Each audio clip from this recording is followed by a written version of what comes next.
scuttle the effort of President Bola Tinubu in trying to, ensure that insecurity at least is stopped, at least to the barest minimum. That is why they are trying to, attack some places, especially some places which are always in the news, like Benue State, Adamawa State, Plateau State, and so on. And you remember that during the last week, some states were mentioned, about 8 states were mentioned that campaigns should not be held because I think it was INEC that issued that that statement, an advisory, yes, that it should not be held, and it was because of this insecurity issue. That's what I think, and I don't know how this will stop. We don't know what the headsmen on their part, Boko Haram on their part, bandits on their part, all criminals, because giving our government, our people problems, and it is the people are always at the receiving end. We know what to do, Bimbo, just that we are not going to do it. It's not we don't know what to do, and we deceive ourselves that it is until we reach out to the Americans to come and do for us what we can do ourselves. At the same time, I wouldn't blame the Americans for threatening to come and do these things for us, because they can see that we are not ready, despite the fact that even they have given us aid over time. They've given us sunk billions of dollars in logistics and even arms to help us fight this battle, but we are still not winning. And they do not, and we do not have answers as to why we are not winning. When the Americans ask questions, we are unable to answer. So really, sometimes you cannot blame them when they make these threats. So I think it's time we stop deceiving ourselves. Even if we are going to get external help, it is also up to us to want to actually solve the problem. If we are not willing to solve the problem, no amount of external help is going to work. That is what I believe. And we should also stop fooling ourselves that the elements that are troubling this country are from the sponsors are from just a particular part of the country. They cut across, Bimbo. And for me, my opinion here, I strongly suspect the politicians. Yes. Well, elections are around the corner, and we are going to be seeing more of this. That is a certainty. Yes. It's always the same old cycle, but the same old story. It goes on, and I won't be surprised if another girls' school is attacked with the same old story, and then a lot of girls are abducted again. So I think each community and parents at this time must be on their toes, must be on their alert, because these are the time that these vultures will want to move in. And by vultures, I mean the politicians. That's when they want to swap on the children of innocent Nigerians, just to prove a political point. I think this is what is beginning. This is what is brewing. And like I said, we are probably going to be seeing more of it in the times ahead. And you remember what the Senate President, what he said sometimes about 2 weeks ago, that it is only when elections are over, yes, that these evil deeds will be stopped or will be minimized. He said it. That means he knows the politicians, the leaders, they know what they are doing. But we read elaborately from an advertorial yesterday concerning the ex-Kwara State governor, the charges against him, accused him of complicity and culpability in that violent offer robbery, in which about 33 people were killed. But that happened years ago. Now there's a response from the camp of former Governor Bukola Saraki, and since we read that yesterday, I think it's only fair that we should also read his response. Now it's a statement signed by one Yusuf Oluyole of the Abubakar Bukola Saraki media office, and it says that it accuses the Kwara State government of turning the whole of a robbery case against former Senate President Dr. Abubakar Bukola Saraki into a media trial and not a proper litigation in court. And it says perhaps the government, that is the Kwara State government, has realized that its case against Dr. Saraki cannot withstand a real judicial test.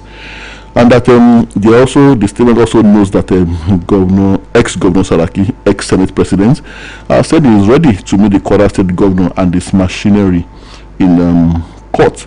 The statement says that if the framed up charges on the offer robbery,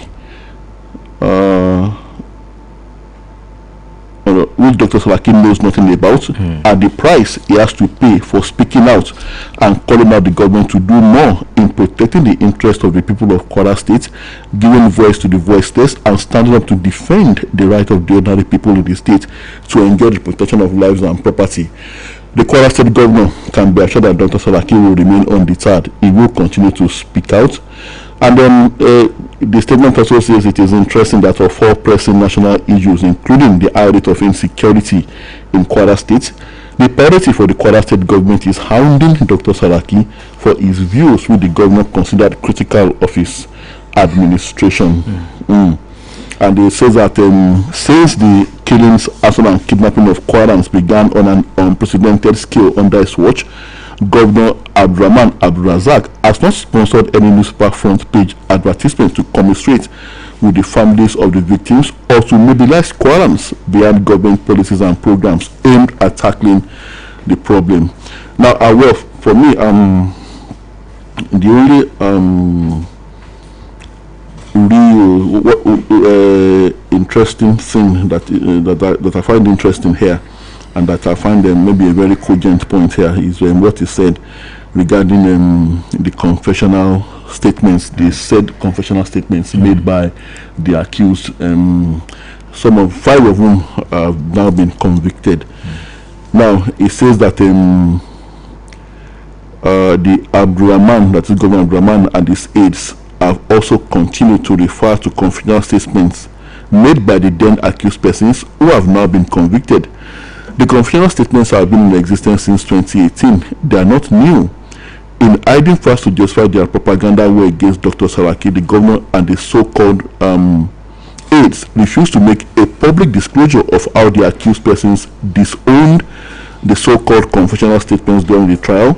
The accused persons narrated to the court how they were coerced, induced, and pressured into making these statements while in police custody. The convict narrated how they were promised money and a visa to travel out of the country if they could frame Dr. Saraki.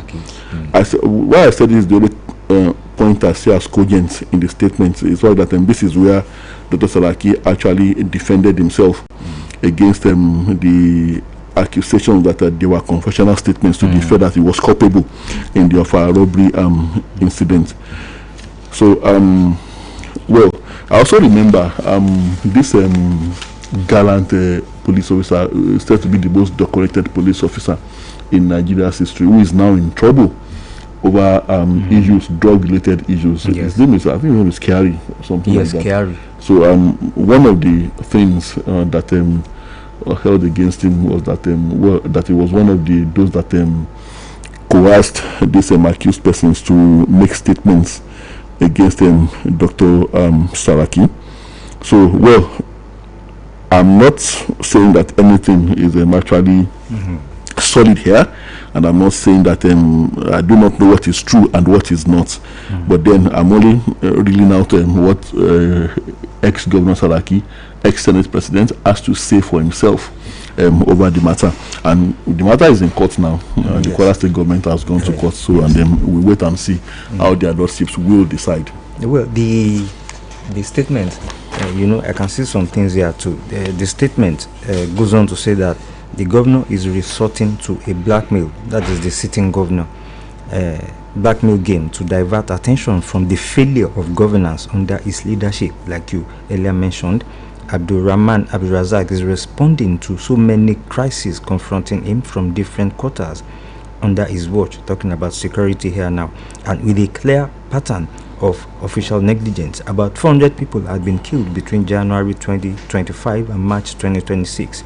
Many others have been kidnapped. The governor knows there are petitions in the international human rights arena alleging official negligence in the Woro killings, in which 176 people were murdered. He may have to answer charges in some international court after May 29, 2027. At home, he is becoming more and more unpopular as a lame duck governor. He is also confronted with a political crisis such that he has lost control within the APC. Many of his fellow party members in Kwara State are defying his instructions. At the national level, he is seen as a directionless joker. All these pressures are forcing him to look for ways to divert attention. Saraki is not responsible for any of the tribulations of Governor Abdulrazak. And well, the media office appealed to Dr. Saraki's supporters and loyalists and associates to remain calm. And he also, Yusuf Oluyole assured them that the way he overcame the past legal trap set for him, he will come out victorious. That is Dr. Saraki in this present plot too. Well, well, they would all have their day in court. Yes. Okay. On alleged coup, George bars journalists from covering proceedings. Journalists were on Monday ordered out of Court 6 of the Federal High Court in Abuja, venue of the trial of 6 men accused of plotting a coup to overthrow President Bola Tinubu. Some journalists had arrived at the court after 8 a.m. and secured seats thereafter on the last row, awaiting the trial judge to come out for the day's proceedings. Now, a few minutes to 9 a.m., an official of the court announced that those who are unable to secure seats should vacate the courtroom because the judge would not allow anyone to stand when the court starts sitting. While those without seats, including lawyers, were making their way out of the courtroom, another official of the court and the security personnel attached to the court came to where journalists were sitting and asked them to stand up and exit the courtroom immediately. When asked why, they said the presiding judge, Justice Joyce Abdul Malik, gave them instructions not to allow journalists inside our court. When told that the trial of the alleged coup plotters was of public importance and that there was no court order that proceedings should be conducted without media presence, the officials insisted they were acting on the judge's instructions. Shortly after the journalists were successfully evicted, the security official locked the door, following with the judge commenced the matter thereafter, commenced sitting thereafter. But what is the problem of the court? You know, it happened during the last sitting too, the previous one, that journalists should not be allowed inside. Yes. No, not the civil courts. Not the civil court. It was like the court martial. martial. But now the civil court has also told let the journalists, in my own opinion, let them just boycott the sittings. Let journalists just leave them. Let them conduct the clandestine type of sitting that they want to, they want to operate. Let them boycott it and leave them. Yes, if they come out with any judgment, let them put it inside any other newspaper. Maybe they have a Justice newspaper or maybe Nigerian newspaper. Let them put it there. I like the word you use, Bimbo, clandestine. Yes. And at the end of the day, when you pronounce judgment, you expect Nigerians to believe that those men have been given a fair hearing. When you shut out the media who are supposed to report proceedings to Nigerians, maybe, I don't know if the authorities or the courts, the judiciary, do not know the importance of these matter. So for me, there is no way I would believe people who are tried in secret, and you want me to believe that they got fair hearing.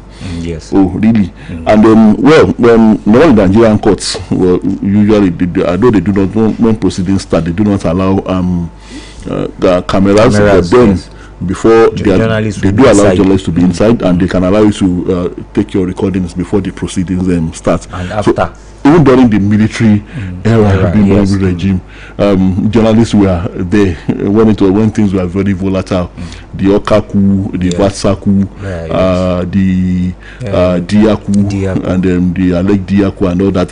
Journalists were there. So I don't know why. I don't understand. Yes. If you have nothing to hide, why are you saying that journalists should not cover the proceedings? And like I said, when at the end of the day, when you now want to pronounce judgment, you want us to believe that those men got fair hearing. Yes. Let the NUJ, Nigerian Union of Journalists, the Nigerian Guild of Editors, let them just put them aside. Let's boycott the sittings. And if they come out with the judgment, let them go and maybe they put it on social media.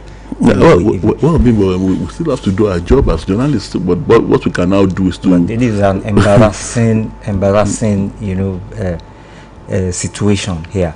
It is, but then when the media begins to pick holes in whatever they did, now they will start saying exactly what they wanted to avoid, misrepresentation, might now start happening. And that is when they will now start crying blue mother against the media.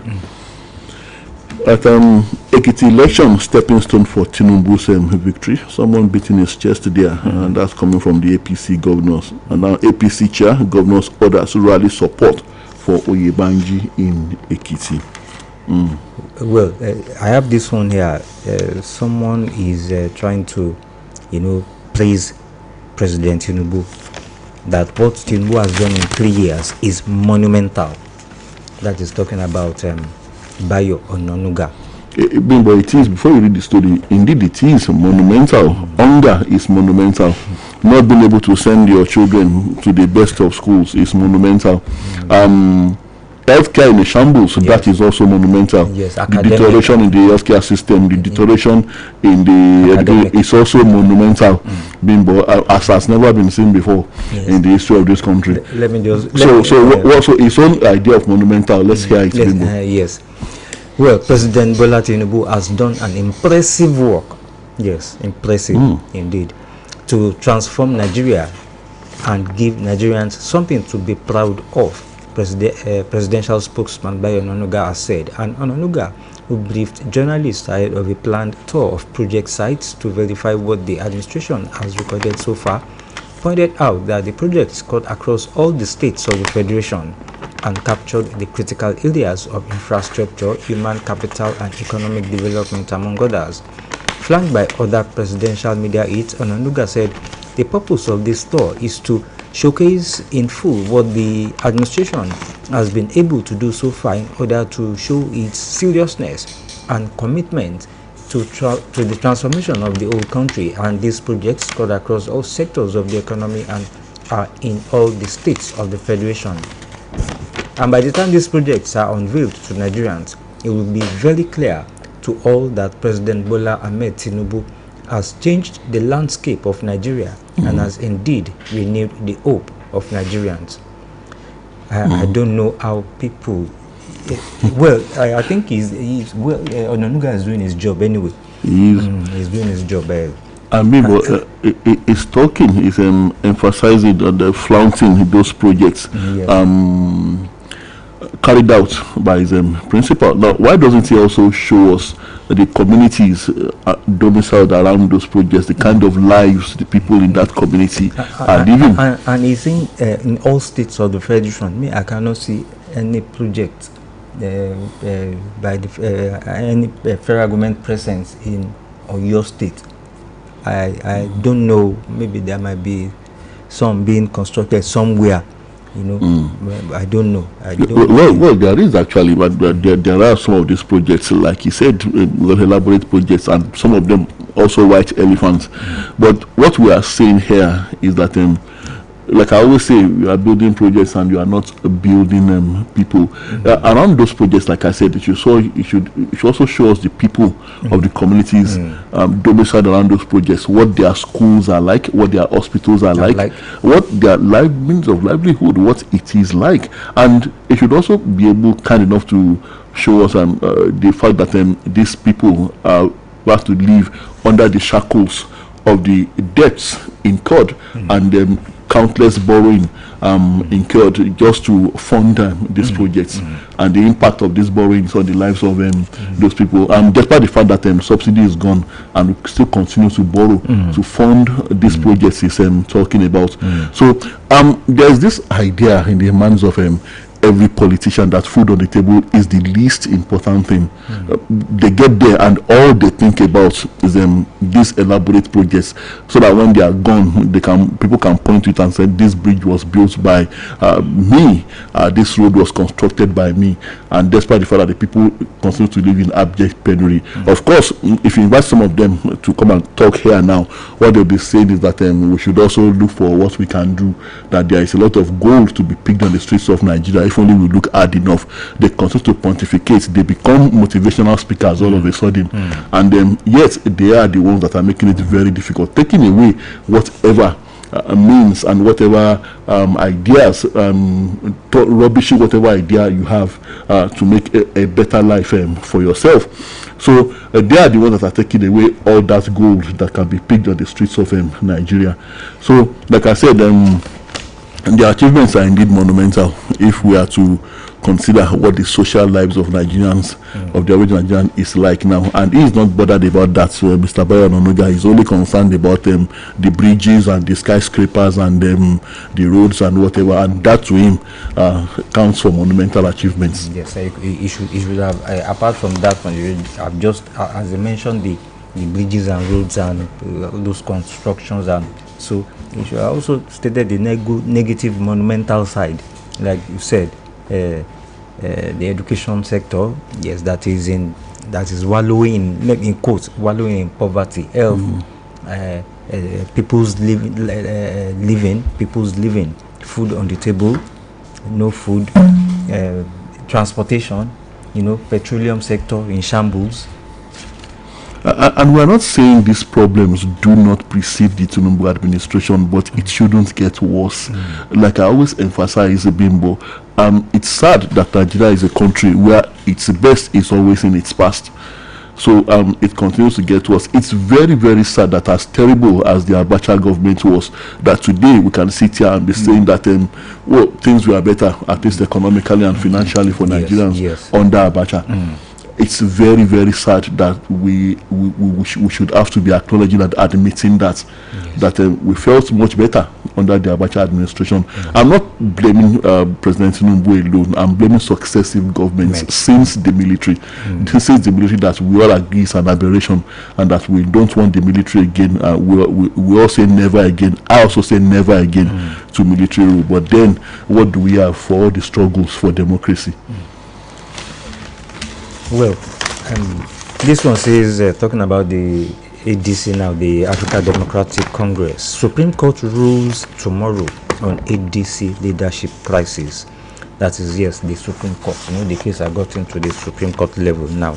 And the court is expected to rule tomorrow on the leadership crisis rocking the African Democratic Congress, ADC. It's the PDP in Kona Bimbo. Well, yes, I know the PDP too. The PDP too has a case. I think it is. I can't remember when it is. Is it tomorrow? Well, they said they didn't set a particular date. So they just said the judgment will be passed. Yes, and well, tomorrow will come by the grace of God. On fuel price hike, TUC demands 50% tax cut for workers, manufacturers. Retrace call for crude subsidization for local refineries. Okay. And there was a story I saw, Bimbo, about Petran reacting to President Obasanjo's pessimistic comments regarding the refineries, the nation's refineries. They will never work. There's mixed reactions to Obasanjo's comments on NNPCL refineries. And Petran says some of the oldest refineries in the world are still functional. And revamping the refineries will be difficult. I know on some of these issues, I also blame the industrial unions in the petroleum sector rather than fighting through these years to make sure the refineries are back on stream. Of recent, they were busy fighting Dangote. And you wonder what their priorities are and what their priorities should be. There have been divided opinions over the latest comments of former President Oluyole Obasanjo on the state of national refineries. Now, Obasanjo, in a recent interview, claimed that the refineries are unlikely to become operational again, criticizing ongoing government efforts to rehabilitate them, highlighting persistent corruption and mismanagement. Now, while some energy experts disagree with former President Obasanjo's comments, others supported his claim, citing long abandonment and obsolete state of the refineries. Whereas attempts by the Nigerian government to attract private and international investors for refinery partnerships, including ongoing talks with the Chinese company. Obasanjo recounted that major oil companies like Shell refuse to manage Nigerian refineries due to their small size, poor maintenance, and entrenched corruption. Okay, reacting, an energy expert and the spokesperson, Petroleum Products Retail Outlets Owners Association of Nigeria, Petron, Dr. Joseph Obele, strongly opposed former President Obasanjo over his assertion that Nigeria's refineries will never work again. Obele described the former president's comments as overly pessimistic and not reflective of current reform opportunities within the petroleum sector. Well, Mr. Obele went on, but he didn't offer any idea as to why he thinks the refineries will work and as to how they are going to work. He must remember that President Obasanjo was in the seat of power as a civilian president, 2 times a civilian president, and a military president.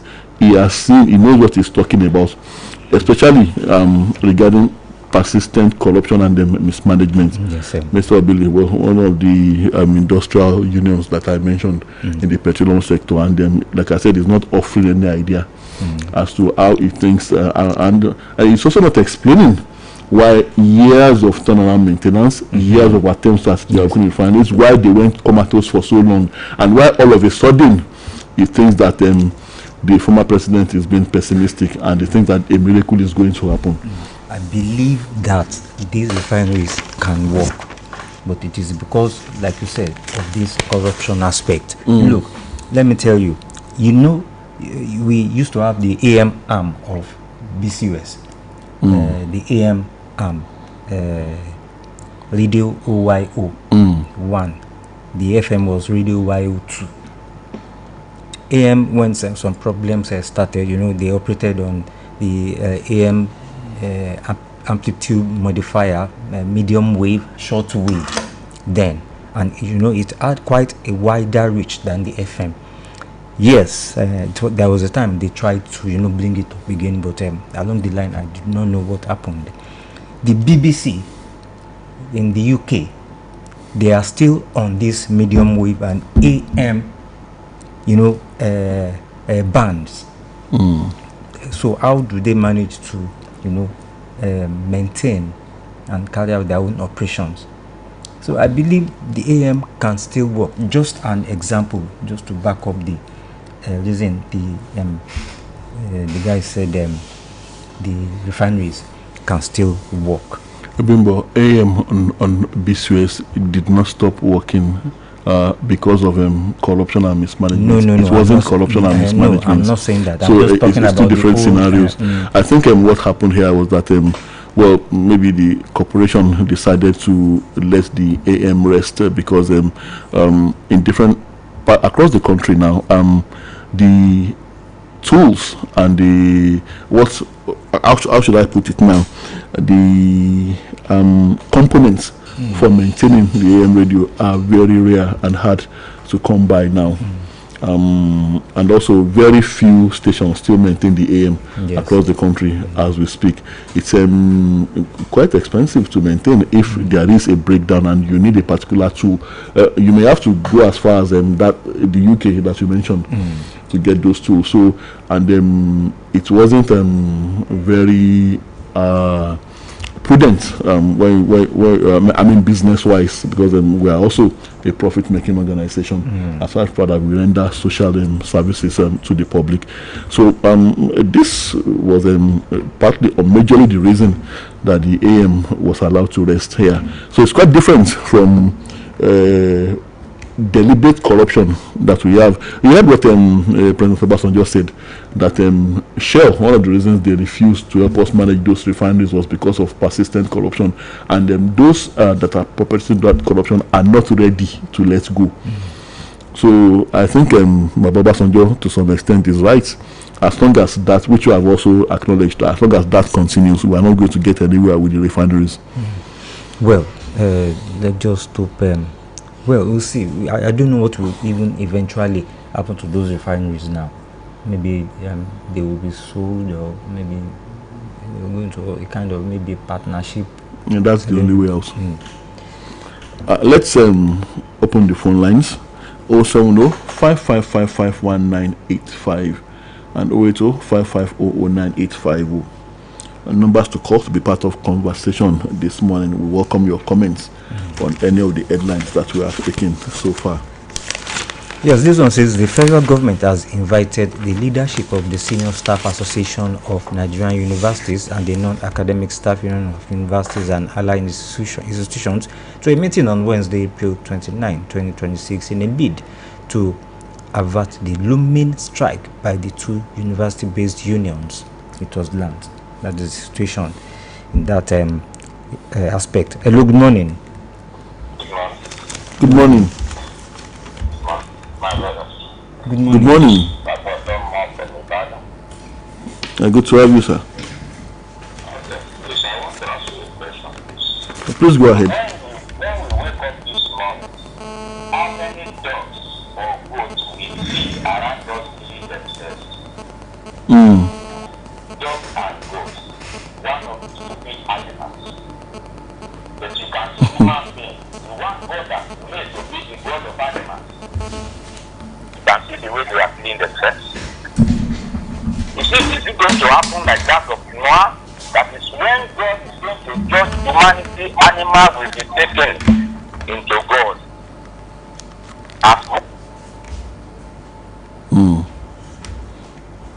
Well, all right, one family in the world. Yes. And I said we should not blame the America. If there's nobody like America, who will be checking this effectively of this world? If the government of Nigeria can take care of their people, where America will come in. If these people that are perpetrating evil things, the government knows them, and if they know them, let them investigate them and judge them. The Bible says that who kills his sword must be killed with sword. If somebody kills with gun, they must be killed. The way they kill others. But if somebody is with his sense, how can you be killing somebody whom you got by? Because we want to get a position. I don't understand this. The animals are not stupid and wicked like this. Have to do this. all right, thank you. To answer your question, well, humans are the only creations that kill for no reason. We are the only ones that kill for no reason. When animals kill, they kill either because they want to eat or they want to protect themselves. We are the ones that that kill each other for no reason, and yet we are the chief complainants. Hello, good morning. Hello, good morning. Good morning. This is Oluyole, PhD from London. Good to have you, sir. I want to go with the brother Sogio on the suggestion that the wiring can never work. What do I mean? You see, we have in satellite art communication. Satellite art communication. When all the people are coming here to phone to call their people at the international station at Langlake. But because of the recent development, new development in the communication, it has become an outreach. It cannot be repaired if we see there now. Now, if you want to be repairing old vehicle, it will cost you, and it will not be to the taste of the time. Now, let's build a new refinery. If it is one, and I believe one is better than four. Look at Dangote now. It is supplying the whole federation, and we are enjoying it. So what is good for the Jew is good for the gender. Let's build a new refinery. One is better than four. We have four now that can now work effectively. So on the area of insecurity, if we were to be taken to be defending ourselves, I think we are not right to that extent. What do I mean? In a very situation, maybe there's no go blue. You just see somebody taking arms and then go and fight. Maybe they snatch his wife. So all this thing is different concern. But what we can do is community effort, so that we'll be able to at least reduce drastically in the lack of insecurity. Thank you, Dr. Ilabogu from Langlake. Thank you, Dr. Ilabogu. 070 5555 1985. Hello, good morning. good morning, sir. Good morning. I could be aware from you. Good to have you, sir. Honestly, I give it to you people there for your intelligence and the way you always analyze issues. I give it to you. God bless you, sir. Amen. An orphanage center was attacked and some people were adopted. The next thing for the government to do is shifting the news. One, the center was not registered and it was located in an isolated place. Then come lies by the police that they rescued some of the abducted people who indeed ran away at the sight of the kidnappers in different countries. How did we get here? Do we have a government at all? When our leaders are like this, my people? The era of government of liar and deniers are here since only black white. Their only area of interest is election. How to get power, how to get there at all costs. Instead of President Tinubu and the governors and the stakeholders to call a meeting of sober reflection by people, no, they will not do that. All their closed door meetings is based on how to win with landslide victory the general election coming 2027. The question is, are they going to govern the dead if all the people are killed by the bandits? Tinubu and his people must know that the international communities are watching. They are watching. God bless you. Good morning. Thank you very much. Mr. Akombi Adebayo from Iwu. 082-5500-9850 and 070-5555-19850. We lost that. And you'll keep the calls coming in. And there are some crime and human angle headlines here. Do good to call us back. I think the lines have some issues. Hello, good morning. Hello, good morning. Good morning. Good morning. I am Ademola from Badu. So have you, Mr. Demola? Well, on this security another, Nadamawa could be another. People are being attacked and killed. And this is a challenge problem facing the country. So, the terrorists, they have food and they have weapons. And the military need to check the weapons. They need to check. And the military should not relent in discovering the route and tricks and stopping the activities of these people. Because they have sponsor and these are personality people. And there should be a Tinubu transformation and improvement. Tinubu has done projects, infrastructure and other. And he has achieved. And there's more to do. So just to better the life of the people. People hope benefit to be enjoyed by the people are coming.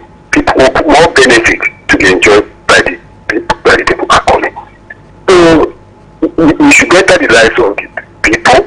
The price of food, fuel, and transportation should come down. And some people are selfish. And the time is now for them to have a rethink. And they need to put the interest of people above their consideration. So Tinubu should do the needful on oil price. Thank you. They need to reduce the oil price. Thank you very much. Thank you very much. Thank you. And Unilag rape trial, student alleges assault in underground office. She's only 20 and she's saying that her lecturer, Dr. Samuel Obina Ojobo, raped her in what she described as an underground office.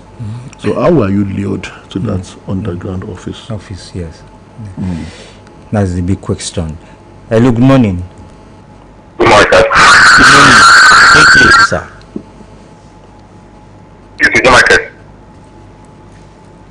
You're welcome. Okay, okay. Yes, on the issue of Nigeria refinery, I believe it can work. It's only if it doesn't work. It's only if it doesn't want it to work. Why? Should be they are maintaining it at I want to believe. Turn around maintenance at it. We are with you. Yes, so definitely it can work. My appeal is that we should let it work.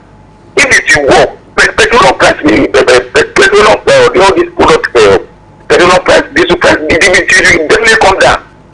Oh, that is the thing, but it's only the corruption that is so much there. That is, it can work, but they should let it work. God bless you. As in Nigeria's work. Thank you very much. Thank you. Tola, before we go, this story just amazes me. A woman, businesswoman Aisha Chimugu, dismissed reports that $13 million was recovered from her residence during a raid by the Economic and Financial Crimes Commission. And she said the actual amounts found were $50,000 and 13 million naira. She made a declaration in the TV station, and the EFCC declared her wanted last year over alleged criminal conspiracy and money laundering, following which a federal high court in Abuja upheld the final forfeiture of $13 million linked to our company. Yes, our company. So the forfeiture. So where is all this money is going? Yes. And even where is this money is? Okay, this one that has been forfeited now. Where will it go? We know what will happen. We used to build roads and infrastructure and the bridges. All right, check your time. It's 7:30 and we have to go. Been an interesting time on conversation, and we'll be back same time tomorrow morning, God willing. My name is Tola Teriba. And my name is Bimbo Akombe. Thank you very much for listening and enjoy your day. Good morning. Conversation. Oluyole FM 98.5.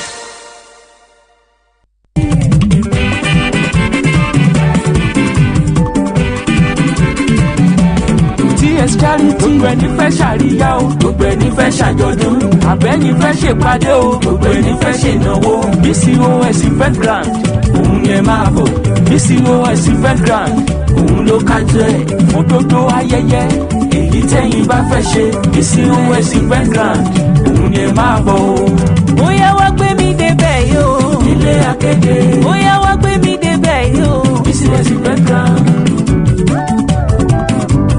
BCOS event grand níbi tílẹ̀ ti tẹ́jú, àyè ìgbọ́kọ̀sí ń bẹ ìyẹn pọ̀ jaburata. BCOS event grand ìyẹn nílé Akéde, oríta Báṣọ̀run nílùú Ìbàdàn. BCOS event grand òun ni ẹ máa bọ̀ o.